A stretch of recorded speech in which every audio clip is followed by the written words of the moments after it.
Welcome, guys, to How the Frack We Got Here, a show that takes the news and events of the week and try to make sense out of it all. I'm your host, the most Will Buchanan, and on this show, we simply are all about the facts. There are plenty of news stations out there that simply want to do anything short but inform you. Here at How the Frack We Got Here, that's all we believe in. We go up to the left, we go up to the right, we go up to the middle of independence, we go after all sides because there's more than one side of a story to everything. And you need to know it all in order to actually formulate your own opinion. And that's what we try to do here at How the Frack We Got Here. Thanks for listening, and hold on. It's going to be fun. All right, guys. Today's date, October 11th, 2023, and this is How the Frack We Got Here. I'm your host, the most, Will Buchanan, of course, on How the Frack We Got Here. We do take the events of the news and try to make sense of it all. Before we do get started, guys, let you know that we are a news podcast, which means that we do try to find news from sources that are credible with award-winning journalism, not sensational news like Fox News or whatever it's extreme left or extreme right or whatever news segment that Jada Pinkett Smith is on. We just don't devolve into that mess. We do try to maintain professionalism, although words do fly sometimes, and there may be things that might be shown that might be too intense for younger viewers, so viewer discretion is advised. Aside from that, welcome. So, we might as well start with the fly in the room because, everybody's talking about it. And I do mean everybody. And I actually have some points I want to bring up about this, but let's go into America's number one profiteering system, war.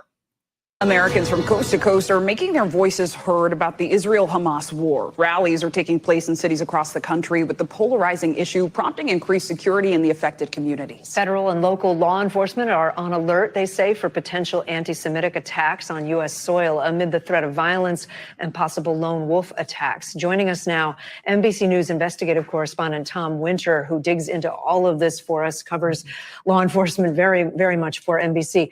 I want to ask about New York State first, because I think that's the largest Jewish community outside of Israel here in New York. What are some of the increased security measures that you're seeing here? Sure. So on a regular basis, if everything was calm in the Middle East, there are NYPD patrols at synagogues. There's a police presence, private security, not just in New York City at various houses of Jewish worship, but all across the general tri-state area because of the size of that population, as you mentioned, Kate. So the NYPD says, look, we've beefed up those patrols. We've beefed up our visible presence, their intelligence gathering presence. They've done that as well. And they've also looked at, is there anything that we need to be concerned about as far as threats to Islamic institutions as well? People kind of attacking those based on what Hamas has done overseas. I mean, and to that end, right, the potential for threats. The president has said Homeland Security and the FBI are coordinating with local and state authorities. What's being done at the national level? Right. So they talk about this idea that there are no specific or credible threats. And then I think people hear that and they think about, well, what about the Tree of Life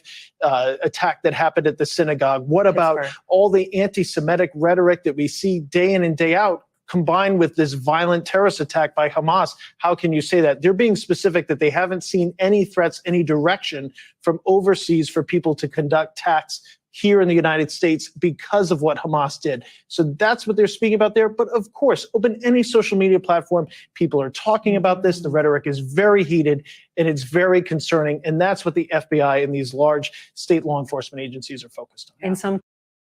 So what's crazy is, guys, and I know it's the Middle East. Yes, Hamas and Israel.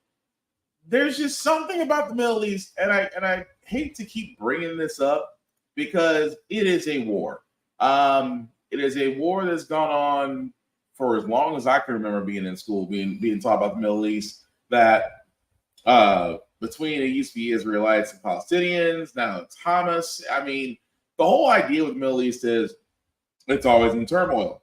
However, I've also sat there and said that because the U.S. picked a side in all of this, and not only picked a side, but continues to fund Israel from a military strategic standpoint, that just adds more fuel to the fire.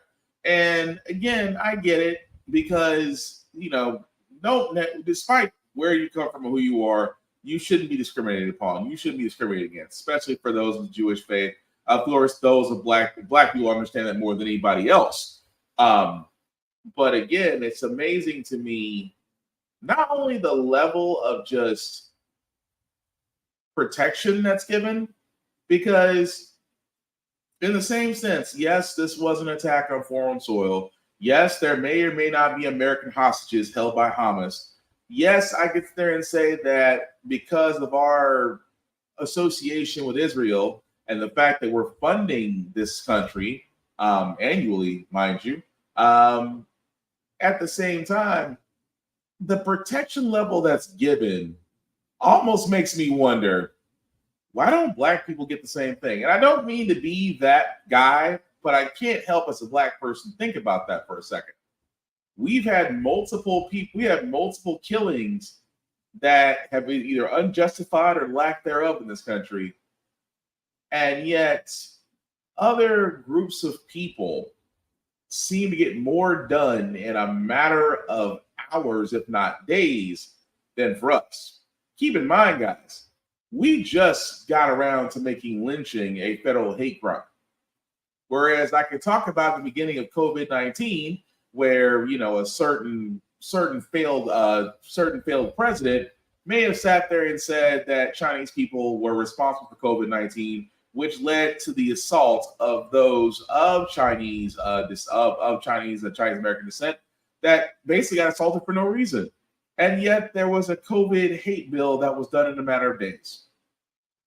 I'm not knocking it. Again, I keep saying, because the fact of the matter is, the only way the Middle East will actually have peace in the Middle East is the fact that the U.S. should have done to Israel what they did to Afghanistan.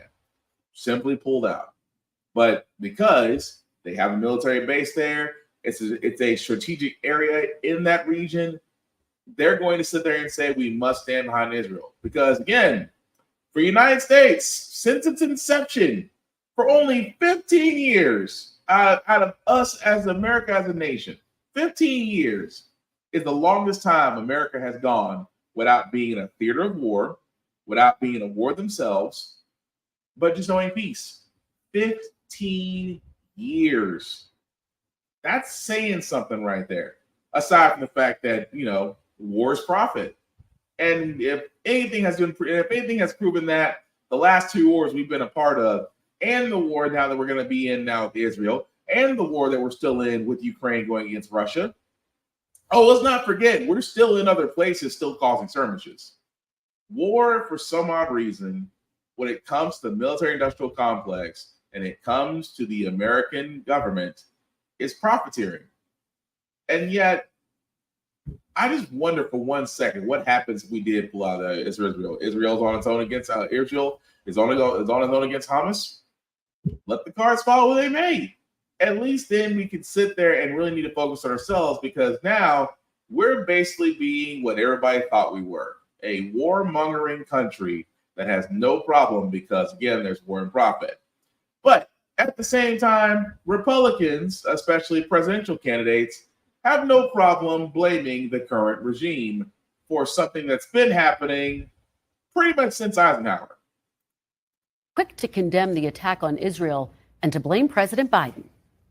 The Israeli attack was made because we are perceived as being weak and ineffective, and with a really weak leader. The Iranians are funding Hamas and Hezbollah and all these groups, and they're funding it in part with money that they've gotten because of the Biden administration's weak policies. This is what happens when you have a president like Joe Biden. I also believe this is what happens when you have leaders in the Republican Party that are signaling retreat on the world stage. Joining me now is Mr. Trump's former United Nations ambassador, Republican presidential candidate Nikki Haley. Ambassador Haley, welcome back to Meet the Press. Thanks so much, Kristen. Well, I want to start off, Ambassador, by getting your reaction to the horrific events that unfolded in Israel yesterday. To what extent do you see this as a major intelligence failure? Well, I think that there will be a time and place to deal with whether it was an intelligence failure. I think right now what I want the American people to know is just imagine the Israeli people woke up to seeing their own citizens dragged in the streets, the elderly, children, women taken as hostages, whole families murdered. And so now today, the Israeli people and the country are having to face the fact that their loved ones are being deployed, that they are having to go to the front lines to defend their country, that businesses are having to be shuttered because their workers are leaving to go defend the country, and because they've had a massive terrorist attack. And so I think that prayers for determination and strength for the Israeli people. But what I want the American people to know is what happened when they were dragging those people in the streets. What happened when they were murdering innocent Israelis?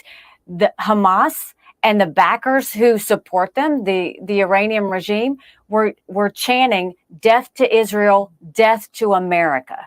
That's what we have to remember. We are united with Israel because both Hamas, Hezbollah, the Houthis, and the Iranian backers, they hate us. And we have to remember that what happened to Israel could happen here in America. And I hope that we all unite and stand with Israel because they really need us right now.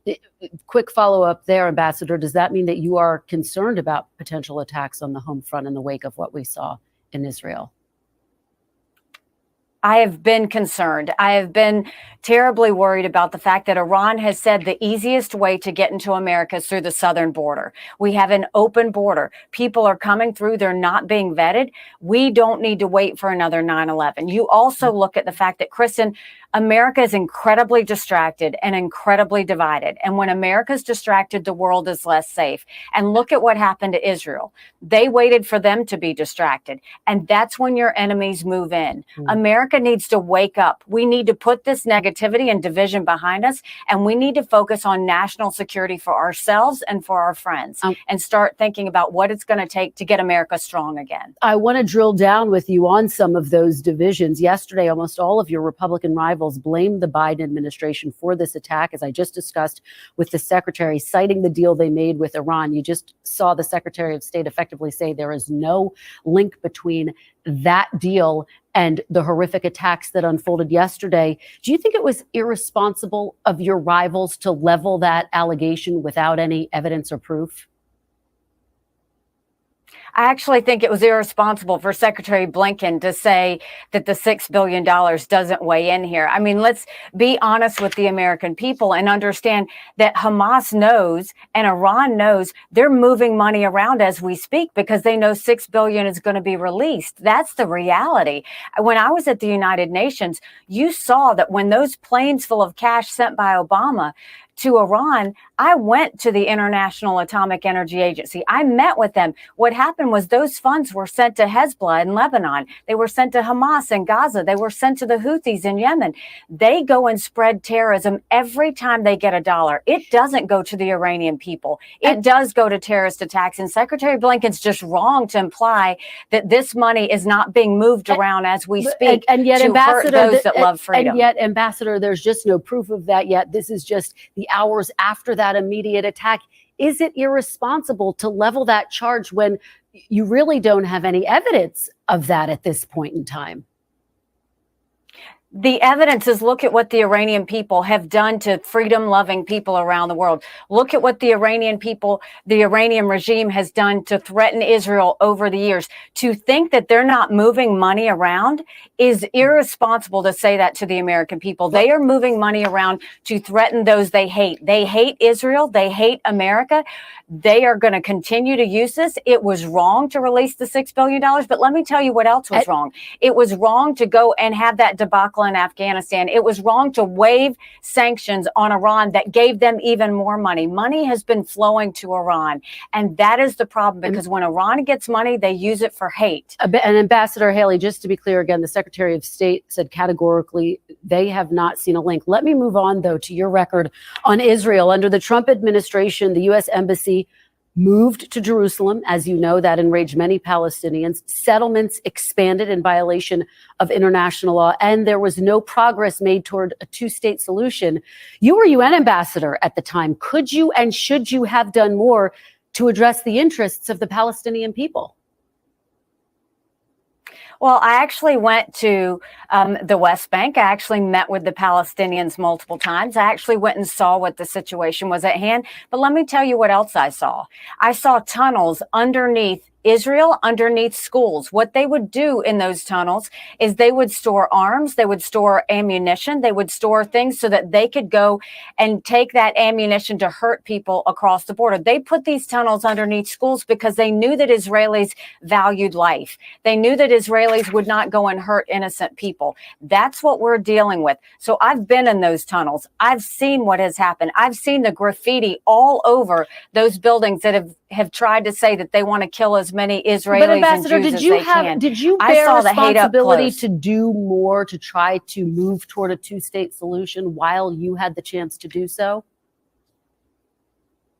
I called out the truth. I called out the truth that what was happening was that you had the entire world condemning a freedom-loving country that is a bright spot in a tough neighborhood. And the other truth I'll tell you, Kristen, is Americans need to remember it's not that Israel needs America. America needs Israel. Israel is the front line of defense for the Iranian regime and terrorists that want to hurt us and want to hurt our friends. And we need to be honest with the American people about Ambassador Haley, I want to turn to former President Trump's comments recently suggesting that outgoing Joint Chiefs Chairman General Mark Milley should be executed for treason. Do you believe those comments in and of themselves mark a threat to the United States national security? Are they disqualifying? I just think it's irresponsible. I mean, you don't need to say things like that. I think that any man or woman that has served our country deserves the highest respect. My husband is a combat veteran. He is deployed right now.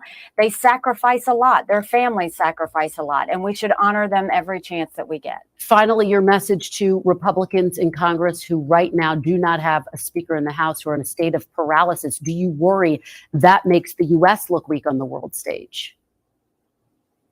I would remind Republicans, don't chase Democrat chaos with Republican chaos. We need to come together. We need to focus on national security. We need to focus on the fact that, 60% of Americans are living paycheck to paycheck, that crime is at unprecedented levels, that our children are lacking in reading and math, that we have an open border, and that China's preparing for war with us. We need to get united. We need to focus on the issues that are facing us, and we need to do that. I'm sorry. I thank you. I really do thank you guys for hanging in that long, because, forgive my lack of better words, that was some bullshit. Nikki Haley, that's not her real name, presidential candidate for 2024, can't answer a single question. And this is, guys, what I'm talking about. Can't answer a single question. Bringing up Obama. Well, when Obama flew those planes of cash to the Iranian people, they didn't do what they were saying they were going to do. They passed out the terrorists. Do you have any proof of this? Well, no. Look what they did. Look what they've done with it. So that's a no. Oh, but we know when you were ambassador, and Trump was basically taking the current deal that Israel and Palestinians had, and he pretty much took a dump on it. You were the ambassador at the time. What did you do? I looked around. I saw the tunnels of stockpiles of weapons that the Israelite people had to defend themselves with. I mean, I saw that. Okay. Do you think you bear some type of responsibility? I mean, concerning the fact this was stemmed from the mess that you guys created? I mean, it's just be honest. Be honest, Nikki Haley. It's not your real name. Be honest. You didn't do spit. You failed as an ambassador. You're failing as a politician, and now you're swinging for the fences, trying to be the first female presidential candidate on a Republican ticket, outside of Sarah Palin. But do we really count that? But that's what I'm saying, guys. This is the Republican two-step. That, let's not forget, Trump did crap all over this. And I can't stop stressing that enough. He crapped all over this. This is just the after effects of everything that's happened. So the point I'm making out of all this is, again, when it comes to the military issue, they have to. There has to be a level of, how can I put this ever so nicely, accountability. The Republicans don't have it. They're so quick to blame Biden and his policies. Well, they were just weak on Iran. Well, if you think about it, President Obama kept Iran from building a nuclear weapon twice. So I can't say they're soft on anything. However, Republicans seem to have this case of amnesia when they're in power, that they've done nothing wrong. But they can remember everything a Democrat has done wrong, or at least in their eyes. But again, this is why I sit and say, I was like, just the more I think about that, 15 years that our nation has had without a theater of war or military engagement. 15 years. That's saying something. And it's saying that we are profiteering. We are war profiteers. And those of the PMCs and those of the military industrial complex are going to have a field day with this one. Because again, we find ourselves in multiple theater of wars. And we have Nikki Haley and those who believe that the Israelite people need freedom, which in my mind, Team America World Police just starts playing in my head. America, fuck yeah. I mean, you see it, you know what I'm talking about. But the thing about it is, guys, war itself is ugly, it is bloody, it is disgusting. But what's more messed up about it is those that have the ability to stop it really point fingers instead of taking accountability. And again, it's going to be one of those ugliest things, because I keep on saying when it comes to the Middle East, unless the U.S. decides to pull out, which may or may not happen, it's going to continue, unfortunately. There's just no ifs, ands, or buts around it. It'll just continue, and that's messed up.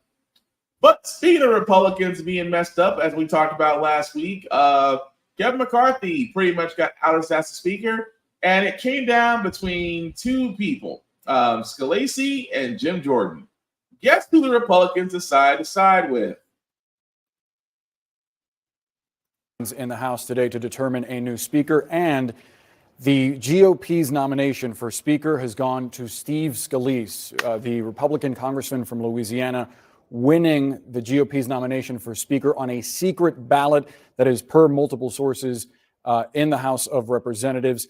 A major win, but not a guaranteed path to the speakership. He still needs a majority of the entire chamber to replace Kevin McCarthy, the ousted speaker who was removed by the House last week. Let's get you to Capitol Hill right now. I believe we have CNN's Manu Raju in place. Manu, this is a big win for Congressman Scalise.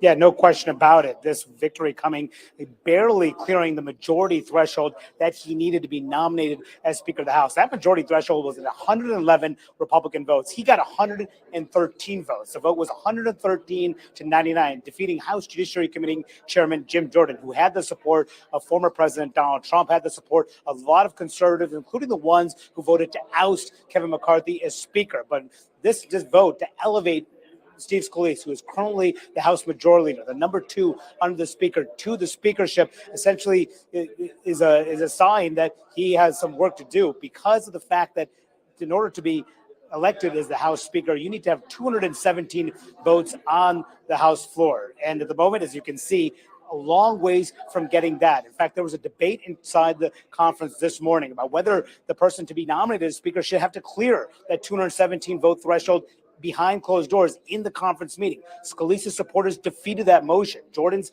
team tried to push for that motion, believing that it could help him get elected to the speakership. Now the work is cut out for Scalise, who has to try to avoid the same fate as Kevin McCarthy, who in January went through 15 rounds on the House floor to get the requisite number of votes to be elected speaker. Can he do that? That is one of the big questions that he will have to deal with here. A number of members voted present because they didn't like their choices. They had concerns about some of the answers that these two men gave. Others were with Jim Jordan, and Jordan himself has not said that he would vote for Scalise. I asked him that question going into this conference meeting. He said, I will get behind whoever can get 217 votes. Well, Scalise did not get 217 votes. If Jordan does not get behind Scalise, that could lead to a messy fight. And he's right. it will lead to something else. Scalise, you're wondering why between him and Jim Jordan, it is literally like you have poison, you have acid. Take your pick. Because Steve Scalise, for all those that don't remember, he compared himself to being David Duke without the baggage.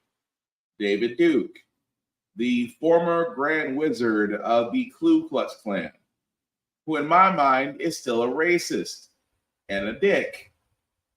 This man, who is wanting to be in the most number 2 position, and in all of government wants to be the number 2 position, is pretty much comparing himself to David Duke, who just out of a secret ballot among the Republican Party won his nomination. Now, what does that mean? That means that a full vote has to go for the House, and if it does go through, then yes, he is confirmed as Speaker of the House. But it seems like, again, what I used to talk about Republicans, how I used to sit there and say that they were all on board with things.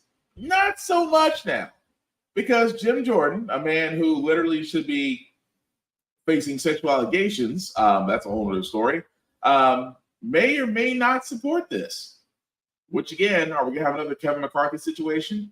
For all those that don't remember, in the early part of this year, Kevin McCarthy's name had to be brought up 15 times for him to be nominated as Speaker. And even then, MAGA Republicans made a deal with him and saying, we will back you only in the event that, number 1, you force Biden to cut his budget. Number 2, that you will try to impeach Biden because they tried to impeach Trump twice. And number 3, you will go after the DOJ for the weaponization that they did against Trump when they did their search and seizure at Mar-a-Lago.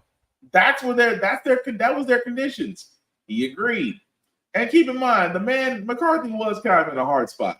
Either you can let the government shut down and have the American people pissed at you, or you could, which again, a lot of MAGA Republicans was really willing so the government be shut down, which again would have been disastrous for American citizens, not for government people, because government people still get paid regardless. That tells you everything you want to know.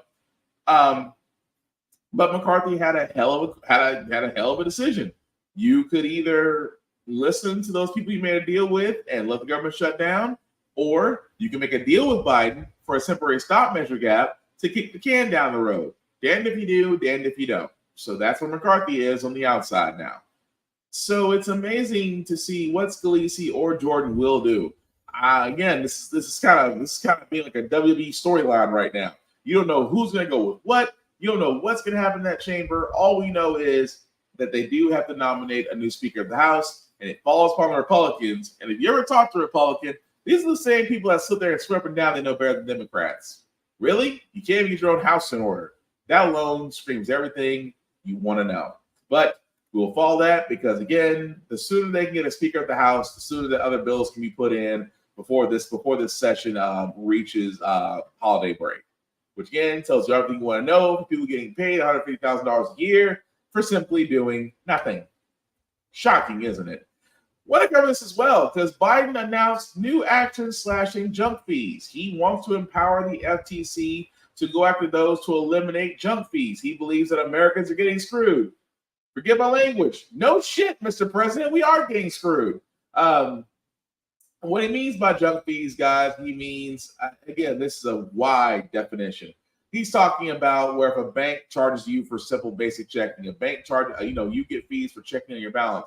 You get fees for hotels. If you ever went through resorts like Las Vegas, California, or even to the Caribbean, things of that nature, you got charged ridiculous resort fees, things of that nature. Now, the reason why I point that out, because junk fees could be a broad determination of a lot of things.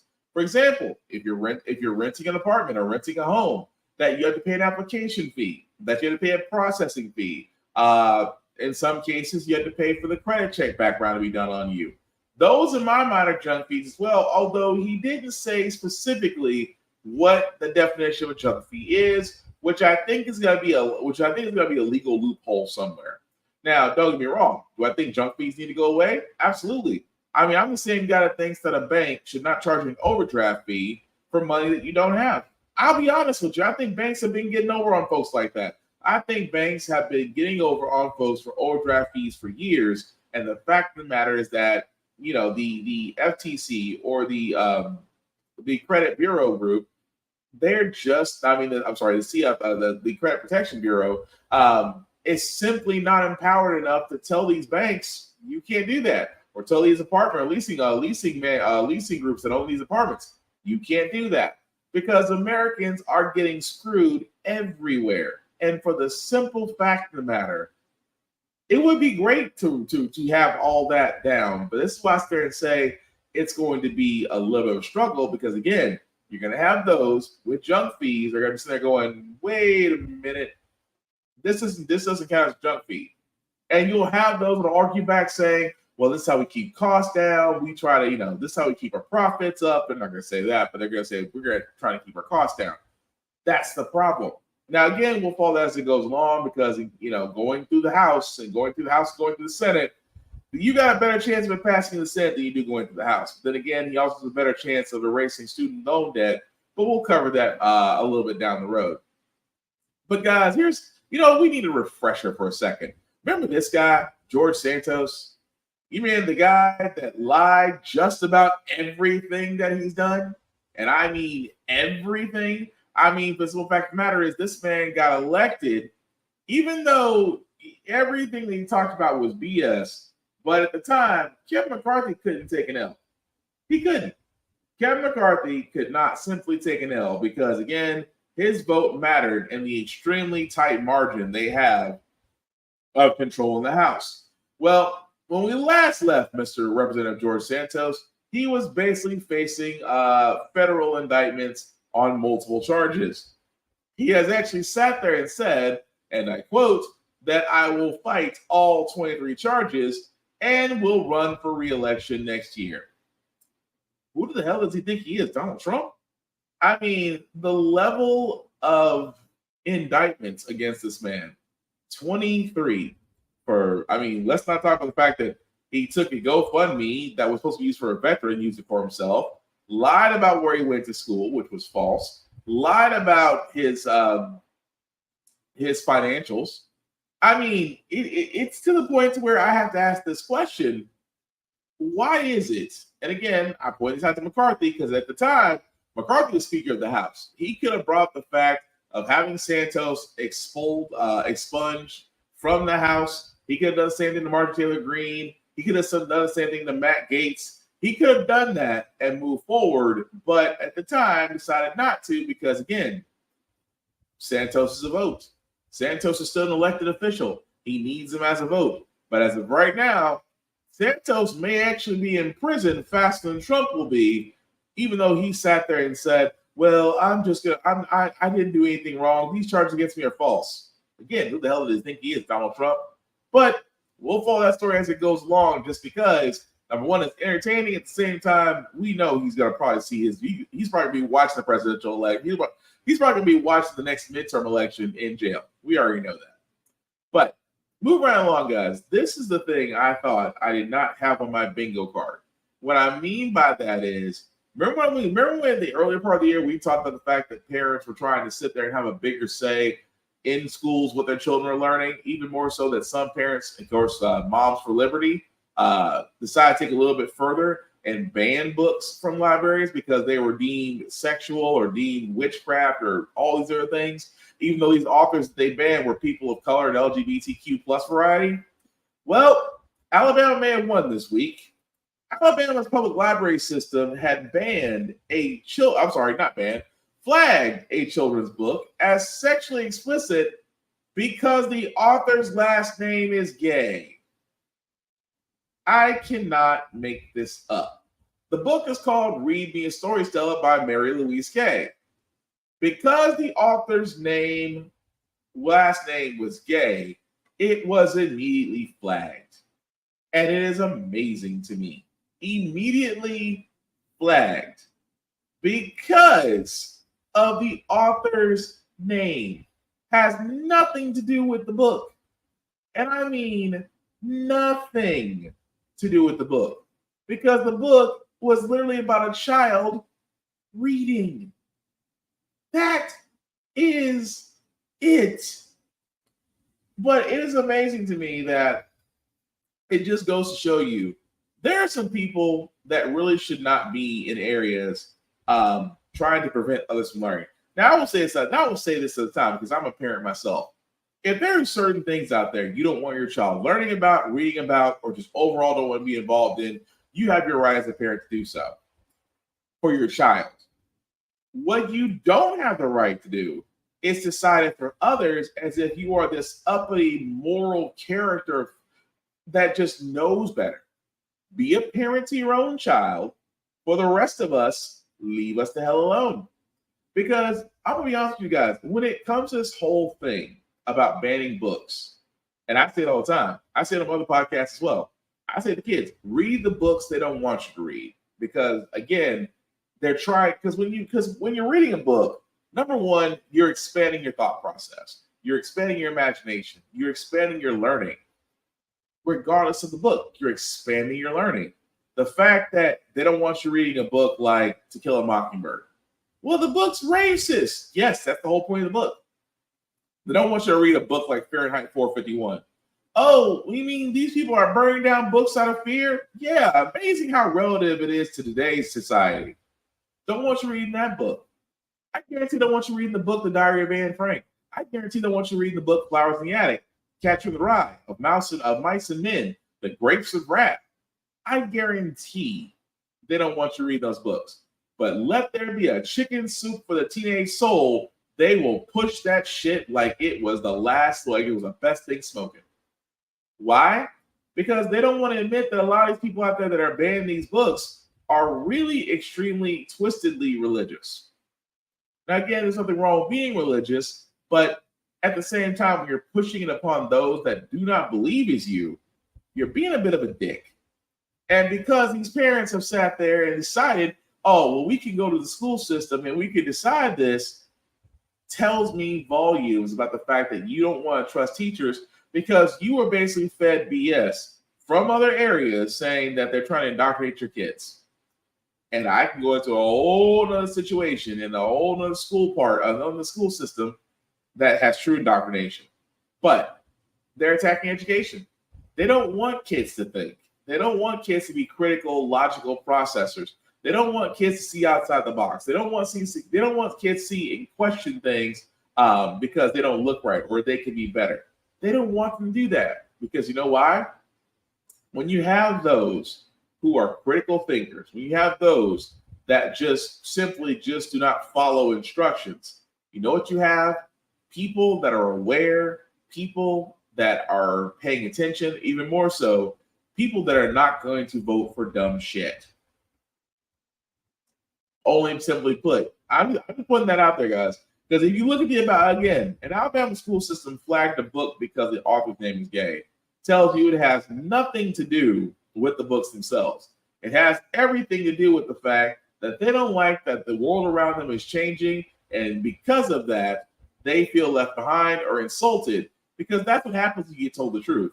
The truth, as the great Patrice O'Neal used to say, is like medicine. It's not supposed to taste good. It's supposed to make you feel better. But I digress. Move right along, guys. Again, I cover this because until someone explains this to me or until things get done, I keep pointing this out. I just talked about the fact of Israel and Hamas having a war and that now Jewish people at home may be targets again. That security is being beefed up at synagogues, places of worship, and that the people that are out and about are on high alert from one war. All I can say is black people have been getting killed by police. Where is our protection? For example, this man right here that you're seeing, and forgive me if I mispronounce the name, Presley Easy, again, was simply leaving a convenience store. And again, this is the story that we're being told, is that as he was leaving a convenience store, he may or may have not paid for the alcoholic drink that he took. Of course, the gas station attendant called the police, explained the robbery. Officers then came upon the scene and then decided to subdue Mr. Presley. Mr. Presley, again, during the scuffle, got on top of the officers, tried to reach for a taser, but it was secured and not grounded. At the same time, another officer from behind shot Mr. Presley, and he was dead at the scene. So again, I point this out, guys. That's the story that we received. That, keep in mind, that there may have been a chance that he walked out with a beer he did not pay for. The fact that he was basically scuffling with an officer who was trying to detain him. And another officer had sat there and said, you know what? Nah, let me just go ahead and end it. Pulled his gun and shot him at point blank range. Try explaining that. Because right now, that case still being looked at. Police body cam video footage has not been released. Although there is witness cell footage out there. But here's the thing that I keep pointing out to folks. That, again, is how in the world, and I say how, because when it comes to these type of things, there needs to be explanation. And I might have overspoken because I think I might have found something. So let's see.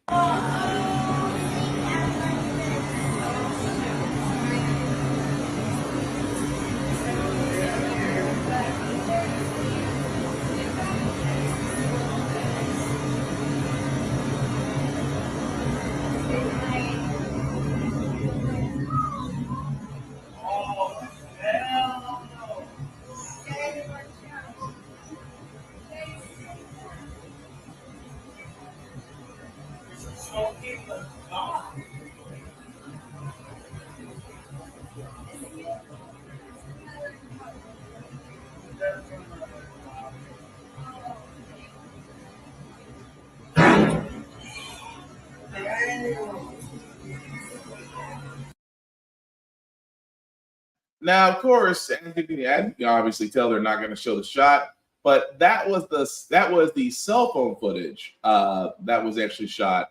But again, when it comes to the officer's footage, has yet to be seen. Again, I have to point this out that number one, why does the officer? I mean, here's the thing I got to point this out, just because why in the world, when it comes to black people, do officers immediately go for force? Because again, the gas station attendant called and said, "Hey, the man stole a beer without paying." How much are beers in gas stations? What, $4, $5, $6? Depending on the can and what you get. But still, is $6 really worth pulling the strap out on a black man? At the same time, you have, and again, if you're coming from behind the person, right? He's on top of the officer. You have all the non-lethal things you can do. You could have maced the guy. You could have overpowered him. There was two of you and one of him. But at the same time, during the scuffle, you decide to pull your gun and shoot. Where I would love to see the justification. I would love to see the justification in that. Even more so, similar to that, I'd love to see justification in this as well. We're at the DeKalb County Law Office of the firm hired by Johnny Hallman's family, who praised APD for firing the officer in the case, but also wants him charged criminally. But this is not all that we're looking for. We want justice. Johnny Hallman had called police to the scene in August when the car he was driving had a collision. Police on the scene cited Hallman for causing the accident. But when Hallman declined to sign the citation, police say Officer Kieran Kimbrough used a taser on the motorist, sending him into cardiac arrest, according to an autopsy. Now, APD has fired Kimbrough, saying Officer Kimbrough violated standard operating procedure when he failed to have a supervisor on the scene prior to proceeding with the physical arrest after Mr. Hallman failed to sign the citation. Are you kidding me? Because he didn't have a supervisor on the scene? Attorney Harold Spence was incredulous over the cause given for Kimbrough's termination. Why wasn't there some mention of the leg sweep that took this deacon to the ground? Why wasn't there some mention of the brutalizing that he took, the physical brutalizing that he took at the hands of this officer? APD said it could not release body cam footage of the incident because the investigation is ongoing. They also released Kimbrough's personnel file, which indicated that he had a clean record at APD for the 2.5 years that he worked here up until August. So again, you have a guy who called the police because there was a wreck. The police officer cited said man. Said man didn't agree. So the police officer decided to use a taser, which eventually led to this man's death. I'm really trying to understand this here, because they didn't go out. The officer wasn't fired for what he did. The officer was fired because he did not have a supervisor on the scene with him. So let's forget the fact that he tased a black man to death. But at the same time, because your supervisor wasn't there, it's the reason why he doesn't have a job. I can understand why that lawyer said what he said, because how in the world do you explain that? Except for the fact that I have been saying this, and I hate to say it's going on 2 years, it's open season when it comes to black folks with law enforcement.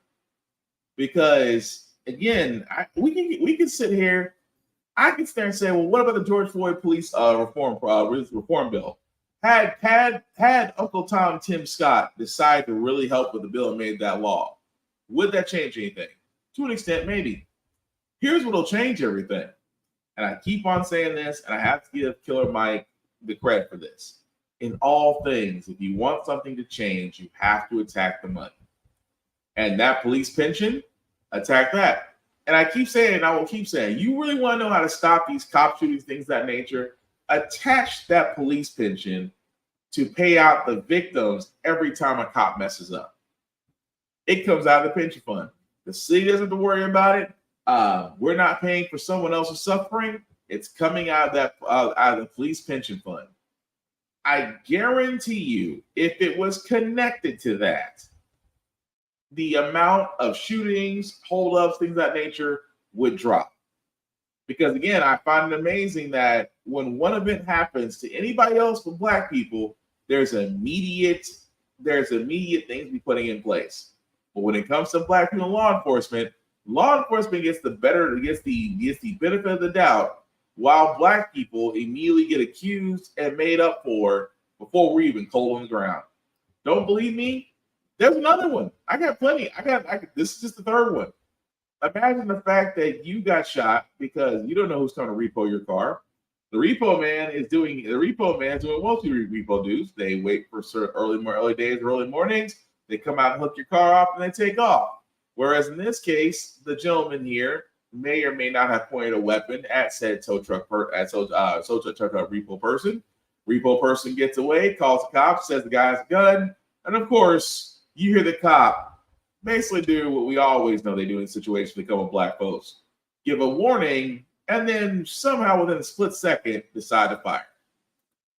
This video caught on a neighbor's doorbell camera captures the moment the Perkins family says police fatally shot 39-year-old Steve Perkins. Police, kill me! The warning appearing to come immediately before police open fire, killing the husband and father. There's one male down. I got to need an ambulance ASAP.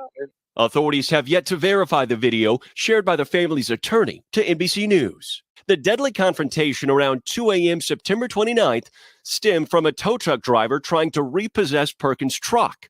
Police say the driver arrived earlier, but left when Perkins flashed a gun, then came back hours later, accompanied by Decatur police. They started firing before they even got the full first command out of their mouth. The department states Perkins brandished the weapon towards an officer, causing the officer to fire. Perkins' older brother, Nicholas, in heartbroken disbelief. When you watch that video, what do you see? I see a murder. Cold-blooded murder. Questions over Perkins' death prompted week-long protests and calls for transparency after his family's attorney says Perkins had no idea it was police in his front yard.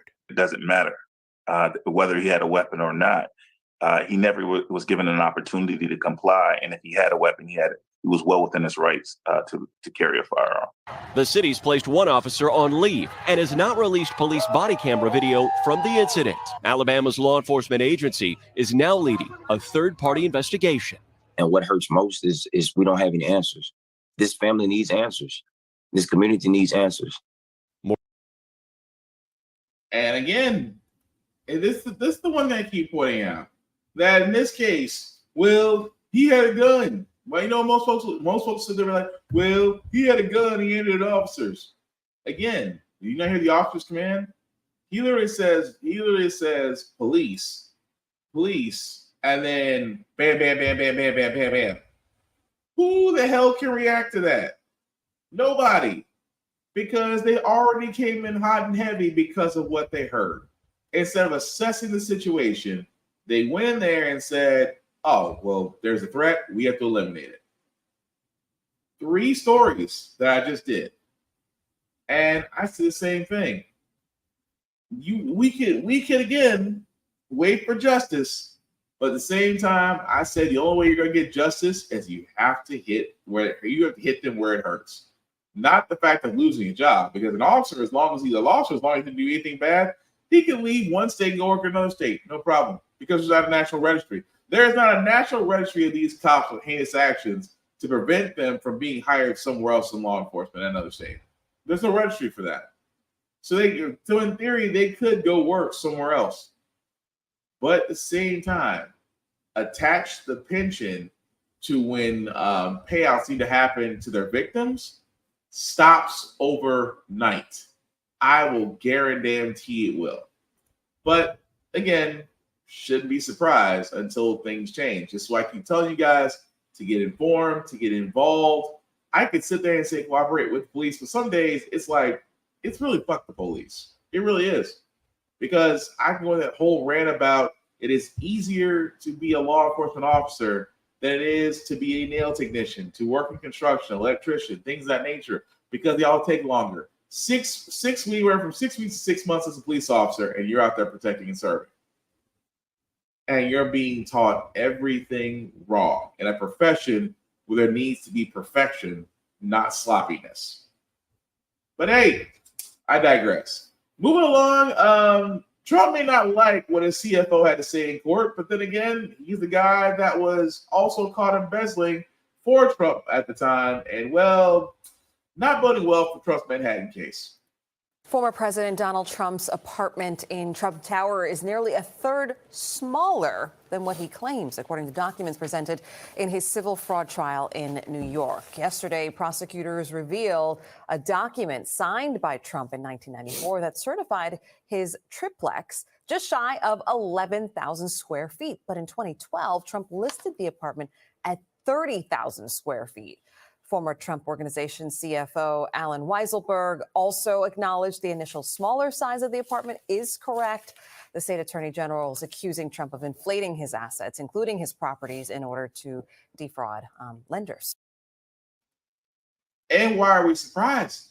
This is good, pretty good and bad when your former CFO says, "Oh yeah, we cooked the books." Not looking good for Trump right now, especially the sense of the matter is he is already, as we've said many times in this podcast, facing multiple lawsuits and court cases and indictments. Technically, if you're an attorney for Trump right now, you've had Christmas 5 times over at this point. Your kids and their kids are safely college paid for.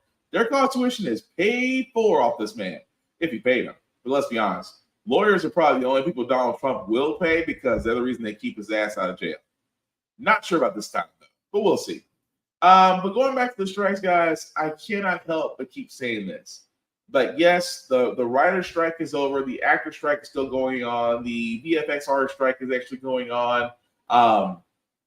Kaiser Permanente, which we also talk about. United Auto Workers, which we'll also talk about. But now there's a new strike. Mack truck employees are now going on strike because the contract they received was an insult. So 4,000 of them currently are now on strike. And what were the demands that you asked?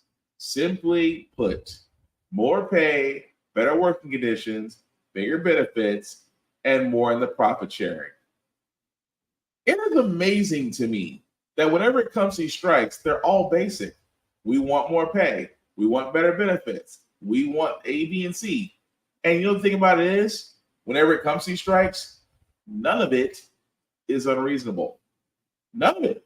Seriously and truly, none of it's unreasonable. No one's asking for an exorbitantly high amount of wage increase. Nobody is asking for beyond stupid. What I mean by that is beyond the normal things that you think you would be getting with benefits. Like, people want better healthcare. We all want better healthcare. People want profit sharing. For companies that are making billion-dollar profits, yes, you can share and still make a profit. But the biggest things, though, I've ever seen these strikes all seem to be the same. But it is amazing to me that you have companies out there that, well, decide that, F y'all. That's what corporations are saying right now. Pretty much, F y'all. But Mack Trucks, consider the fact that they actually do make up a quarter of the rigs that are on the road, don't think you want to tick off that group. And the same sense that the UAV, as we're about to go to, has reported progress, but still on strike.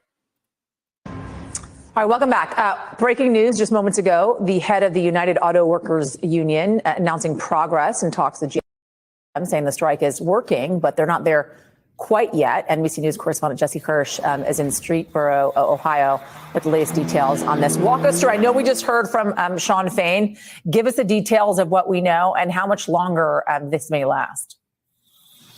Yeah, Yasmin. So as for how much longer this may last, don't have an answer for you there. And that is obviously part of the union's core strategy, is keeping everyone guessing about where they may or may not move next. But what I can tell you is, at least for the time being, the UAW has not expanded its strike. So this is the first week since the strike began. So week by week, we have seen the strike expand twice now. There was the initial strike, then they expanded against GM and Stellantis, then they expanded against Ford and GM. In each of those two expansions, the company that was left out was said to have made progress, according to the union. Well, this time around, the union did not announce any new strike expansion. So that is a point of significance. The other thing that stood out is what the union says came from GM just before the union's president spoke a short time ago. Here's part of what Shawn Fain had to say about what General Motors is apparently giving into now.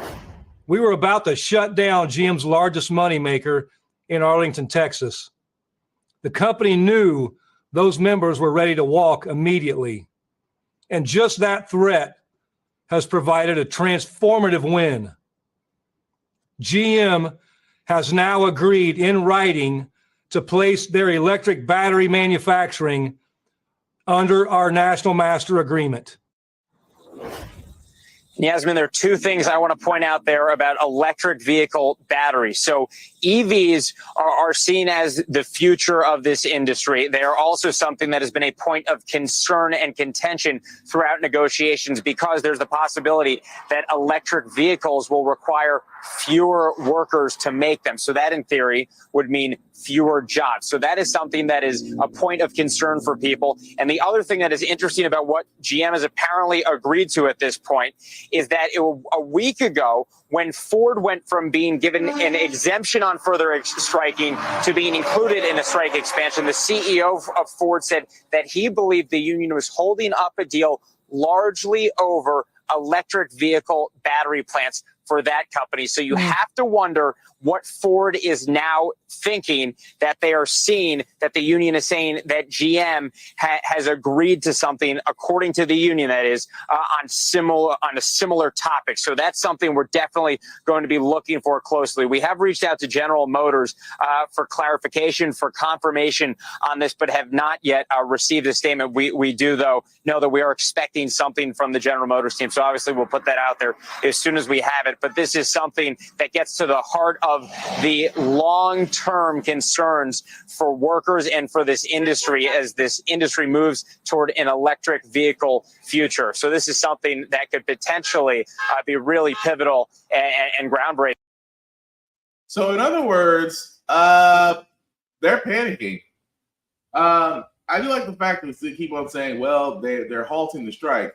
Well, they are halting the strike because the simple fact of the matter is, folks, those GMs, those CEOs of those big three are starting to see what happens, or starting to really, instead of them saying, you need us, no, we need you, no, you need us, especially for these plants, which again, those, which we did talk about, GM did secure a $6 billion loan because of the lack of production that they're receiving right now.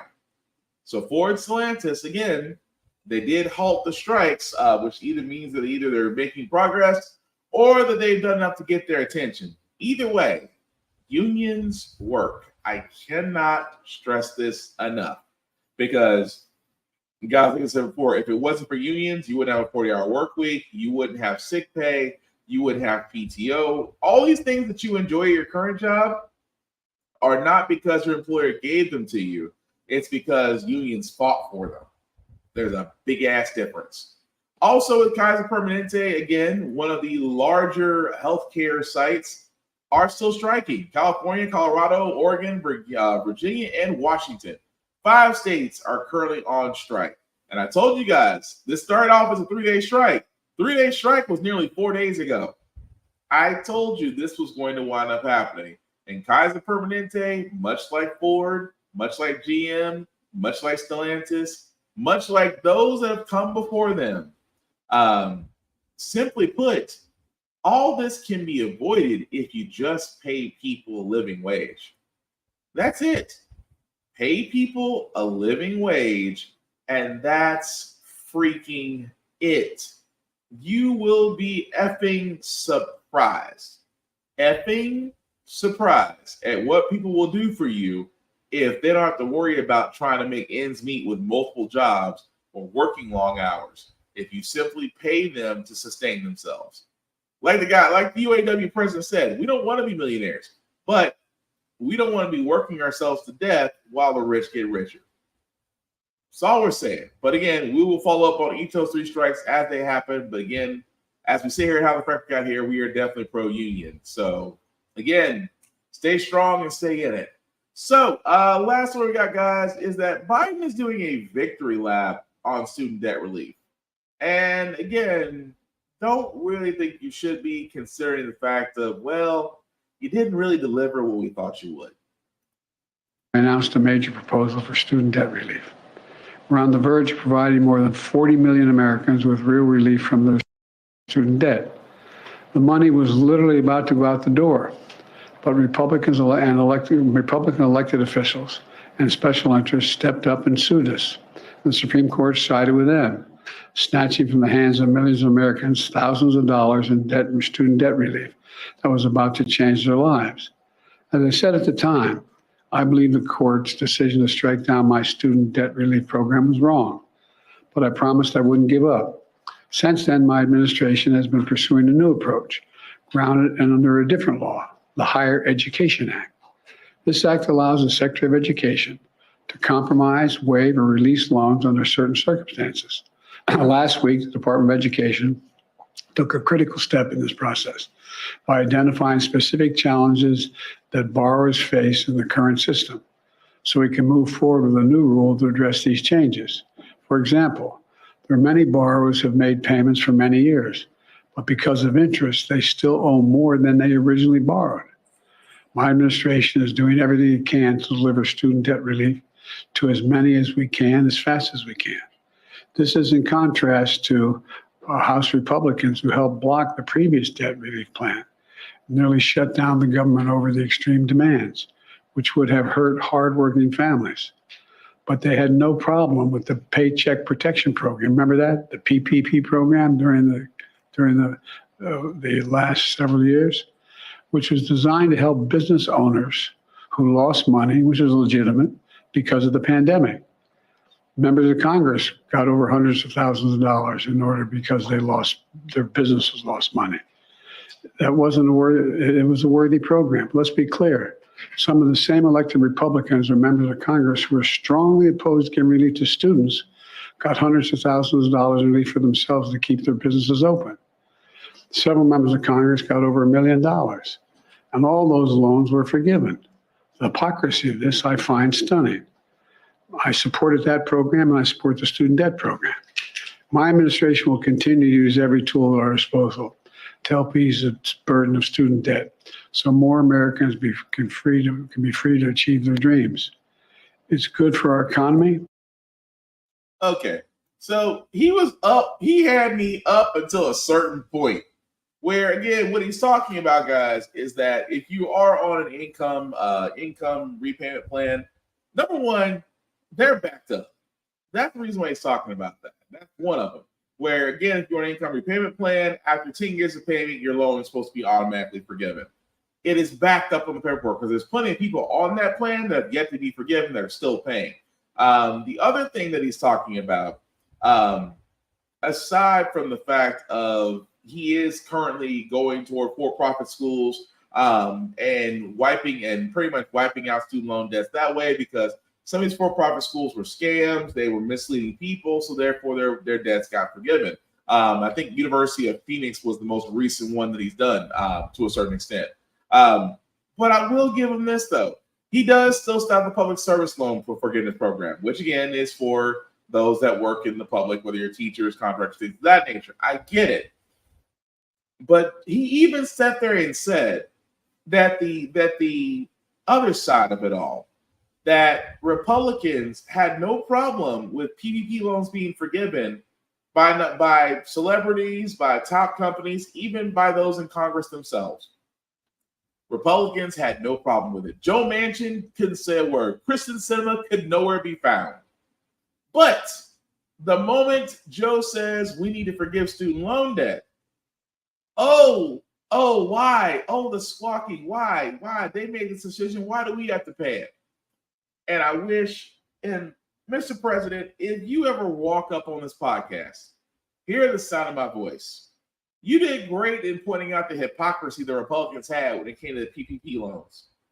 I wish you would take it one step further and say, if we can forgive PPP loans, if we can allow these rich people, these corporations, your fellow politicians to be forgiven of PPP loans, then we can forgive student debt loan in entirety.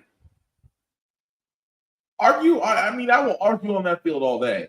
Student loan debt needs to be wiped out because, as I will say before, I'll say it again. When it comes to student loan debt to ratio, it turns people from getting a home, getting a car, even getting a job, because jobs do check your credit too. At the same time, it'll dismay people. You may spend the better part of your life paying off student loans, only paying off the interest and getting nowhere near the principal. The fact that banks are still allowed to talk to 18-year-olds, because I know a lot of people argue, well, 18 is an adult. Here's the thing I've learned, being 18 once and then, learning as I got older. When you're 18, you're not really aware of how these student loans work, except the fact that you can use this to go to college. And that at the time was the big advertisement. If you want a good career, you got to go to college. You got to get a degree. You got to get a degree. You got to get a degree. That degree gets you the job that you want. And then that job will pay you so well that the student loan thing won't be an issue. Here's the problem with all those people that did get those degrees. The jobs weren't there. They simply were not there. So they got saddled with debt. At the same time, it is, and I will argue this all day, it is predatory lending how these banks operate with student loans. It really, truly is. And the fact that, aside from that and taxes, they stick with you until either A, you can pay them off, or B, they outlive you. And that alone is no way to live. But President Biden, I wish on everything, you sat there and really pushed hard to wipe out student debts in entirety. Oh, but we can't pay for it. We were able to pay for 2 wars for the last 2 decades. Yes, we can pay for it. We turned around and forgave PPP loans to multiple companies, businesses, and people. I think, and at the same time, those same PPP loans that are being forgiven are being for us to pay back to the government, which again, I wish Biden would have said that.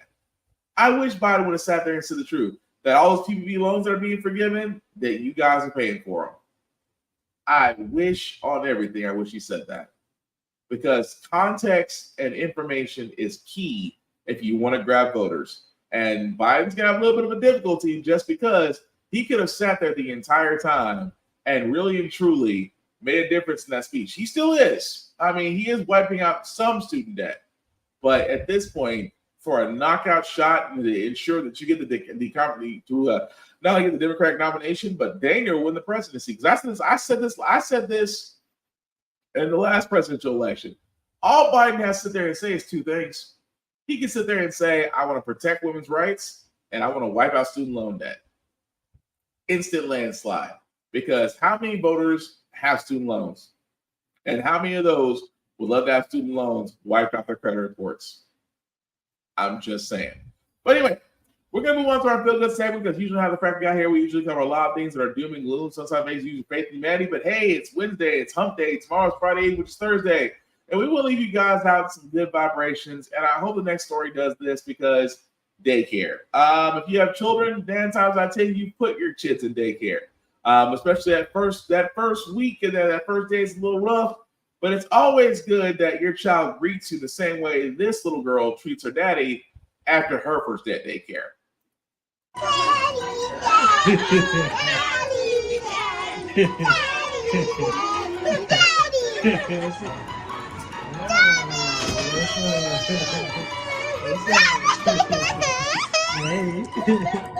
So pretty lady.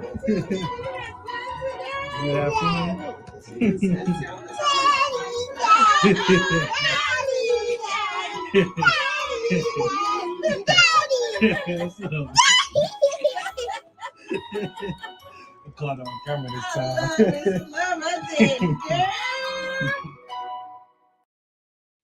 Ain't nothing wrong with that. First time we're now. There is nothing wrong with that. That child sees you and greets you like that. That right there is a beautiful thing. But yeah, always, like I said before, as a parent myself, I get sappy about my child. But anyway, you don't want to see grown man crowd TV like that. That being said, that's gonna do it for this podcast. We thank you all for watching, for liking, for letting people know this is live. I certainly appreciate it. Some shameless plugging before we get out of here. With everything that's going on, guys, Netflix pricing going up, Paramount Plus high pricing going up, Hulu, Disney, every other stuff is going up. And it almost makes you wonder why you cut the cord in the first place. How about this? Would you love to be a part of something that gives you the content that never goes away? And for a good amount of time, you ever wanted to own something? Well, I got one for you. Blurred Station. Blurred Station, if you don't know about them, they are a new enterprise that's out there that has that actually has content that you can see, that you can watch. And at $10 a month, it never goes away. Netflix can't say that. Hulu can't say that. Disney almost can't say that. But Blurred Station is definitely for those of people in color as far as music, as far as animation, comics, things of that nature. Definitely check it out at blurredstation.com. You can sign up for right now for $10 a month. And for right now, they do have a founders membership going on, which means that if you do stay a founder for 36 months, you actually get dividends back.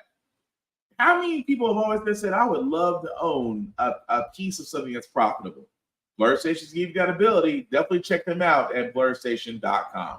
Also, shout out to my boy Vaughn at Big BZA Dot. You can definitely find him, Big BZA Dot, on social media and his music beats page, as he does do beats for sale. If you are interested in music, whether it's for a podcast, whether it's for a song or things of that nature, definitely check him out, Big BZA Dot, on all social media. As for myself, guys, you can find me BlackFox447 on all socials, as I do reviews on just about anything and everything. And of course, not only this podcast, but other podcasts called Give It Podcast, which can also be found there. The link at the bottom may make that a little bit bigger for you guys to see. If you copy and paste that link into your browser, it'll take you to my link tree. That's the YouTube and Facebook groups for all of my podcasts. How the Frack out here, Get Bit. Of course, I post podcasts. Definitely like, share, subscribe, let people know, share the word. Preach the gospel. Wow. Preach the gospel. Okay. Pretty much, guys, share it. We have the biggest thing called word of mouth, which is basically the greatest advertising tool that we do have in our disposal. So again, if you see this, like it, share it on your page, share it with your folks, share it with those that watch Fox News. I'm not against them, but we'll try to help them out the best we can. But again, guys, help me to actually grow these things out because this is something that I love to do. I love talking about. I love getting people informed. That is the biggest thing for me, to get people informed. Also, at the same time, guys, be careful with COVID and everything else out there. Protect yourselves the best way you know how, especially if you're flying. Wear a mask. It's not that freaking hard. And again, try to learn. Try to learn something. I always say, learn something, open your mind to something, discuss something, because that's the whole point of this show as well. Not just to give you the daily news that's going on within the U.S., but to inform you. When you're informed, we all do better if we can simply take the information from a good place and use it correctly. And at the same time, guys, I do want to see the conversations that we're actually having.